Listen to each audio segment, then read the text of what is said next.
Allô, tante Sophie? Non, je ne viendrai pas au repas de dimanche si ma mère est là. Je t'ai expliqué ce qu'elle m'a fait. J'ai besoin de couper les ponts. Alice, ma chérie, la rancune est un poison. C'est ta mère, tu dois faire un effort et passer l'éponge. Si tu ne pardonnes pas, c'est toi qui te fais du mal, pas elle. Sois la personne la plus mature de la famille, s'il te plaît. Mais elle ne s'est jamais excusée. Elle continue de me rabaisser dès que j'ai le dos tourné. Pourquoi c'est toujours à moi de faire l'effort? C'est le passé, Alice. Il faut savoir pardonner pour avancer. Tu es tellement têtue, tu vas finir toute seule avec cette attitude. Arrêtons-nous une seconde. Alice vient de poser une limite pour se protéger d'une mère abusive. Mais au lieu de la soutenir, sa propre tante l'a fait passer pour la méchante de l'histoire, sous couvert de spiritualité et de pardon. Bonjour, je suis Elisabeth. Aujourd'hui, on décode le fléau du pardon toxique. On va comprendre pourquoi la famille vous force à pardonner à vos bourreaux et pourquoi la colère est parfois votre meilleure arme de guérison. Ce que tante Sophie fait subir à Alice s'appelle le pardon toxique. Dans les familles dysfonctionnelles, affronter un parent toxique demande énormément d'énergie. La famille élargie déteste les vagues.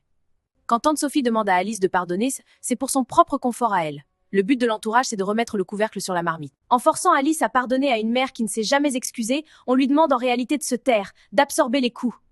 Et de jouer la comédie de la famille heureuse pour que les repas de dimanche ne soient pas gâchés. Le pardon devient l'arme du silence.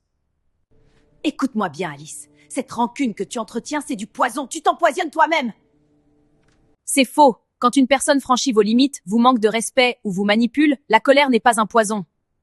C'est votre système immunitaire émotionnel. La colère est la preuve que vous vous aimez assez pour dire « je ne mérite pas d'être traitée ainsi ». Si Alice pardonne prématurément pour être une bonne personne, elle éteint cette alarme vitale. Elle baisse son pont-levis et laisse à nouveau entrer le cheval de Troie.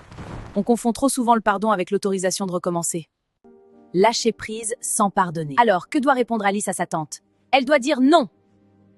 Vous n'avez aucune obligation morale de pardonner à quelqu'un qui n'a ni remords ni volonté de changer. Prenez votre temps. Vous pouvez totalement guérir de vos traumatismes, faire la paix avec votre passé et construire une vie heureuse. Non, je le ferai quand je serai prête. Je refuse de pardonner à ceux qui m'ont blessée. Je le ferai quand je serai prête. Ça s'appelle le lâcher-prise. Pardonner n'est pas un devoir, c'est un cadeau. Donnez-vous le temps de le faire avec amour et non par contrainte.